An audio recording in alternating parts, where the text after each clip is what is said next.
This time of year, after all your green-fingered efforts, your friends and family should be green with envy at the state of your lawn. But you know what? Sometimes summer lawn problems can leave you feeling green around the gills. I'm now going to run through 5 problems that can affect your lawn during the summer months. I'm going to tell you what to look out for and how to deal with those problems to get your lawn looking green, lush and healthy once more.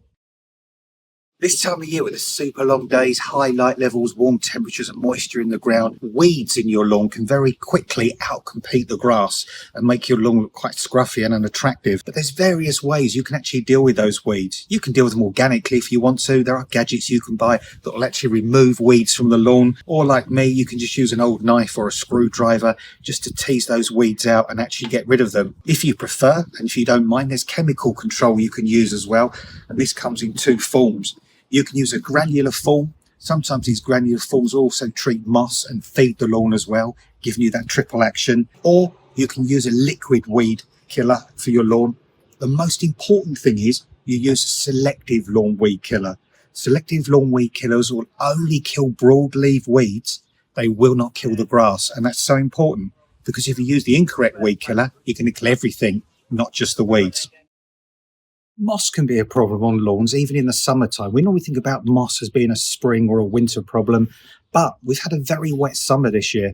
Wet summers will increase the risk of moss. And also if you've got a shady garden, again, that's going to encourage the moss to grow in the lawn and actually proliferate. Now, one of the most important things to do with moss before you remove it is to actually kill the moss. And a product I use, and I absolutely love, iron sulfate.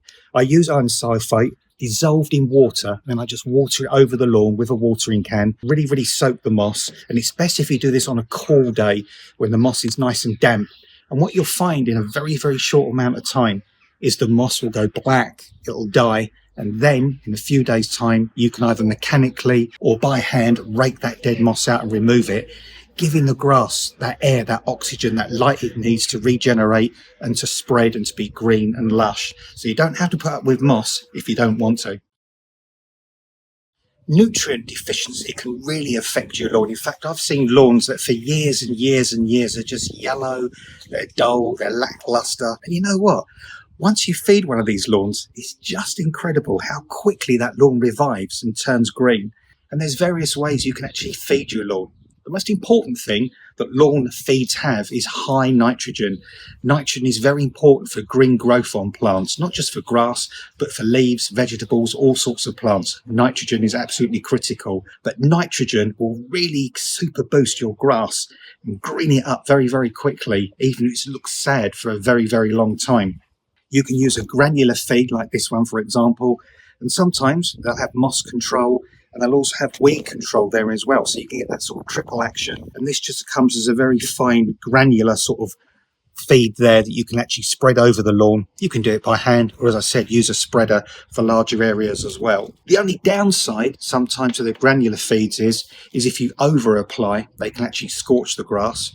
And if the weather turns dry, you'll need to water them in thoroughly before they'll actually start working properly. What I prefer, myself personally, is a liquid feed like this one. It's a nice dark liquid there that is just diluted down in a watering can and watered over the lawn. And the great thing about liquid feeds is they get to work straight away. They'll feed the grass through the foliage and then through the roots. There's no residue on the ground either to bother pets or wildlife, and it just starts working so quickly. And quite often the liquid ones will have trace elements, which is also important for really encouraging that grass and getting that grass to look healthy again.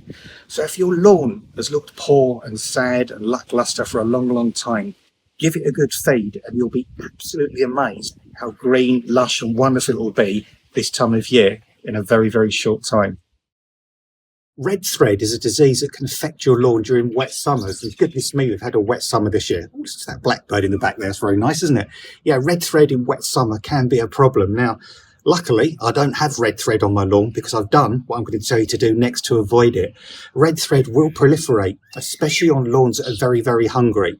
And you know when you've got red thread, because what you'll start to see, little yellow patches on the lawn to begin with, then they turn a rusty red colour. On the tip of the grass itself, you'll see these little tiny red threads. Now, red thread won't actually kill your grass, which is good news, but it will make your lawn look a bit sad. It will make it look like it's got rust patches all over it. But you know what? It's very easy to deal with. The secret is to feed. Feed with a high nitrogen feed, liquid or granular, both will do the same, but feed with a high nitrogen lawn feed. And within a few weeks, the grass will come back lush. It'll outcompete the red thread, which is a fungal infection. It will look green again and the problem will be gone. So simple as that to get rid of your red thread problem in your grass.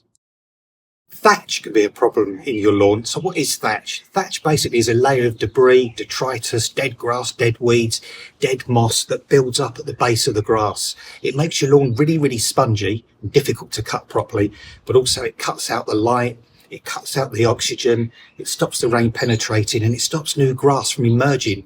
So what can you do to get rid of thatch? Well, normally you treat thatch in springtime, because when you do it, goodness me, it looks like a team of rugby players have been playing rugby on your lawn. It takes a while to go from looking like that to looking green and lush like it does now.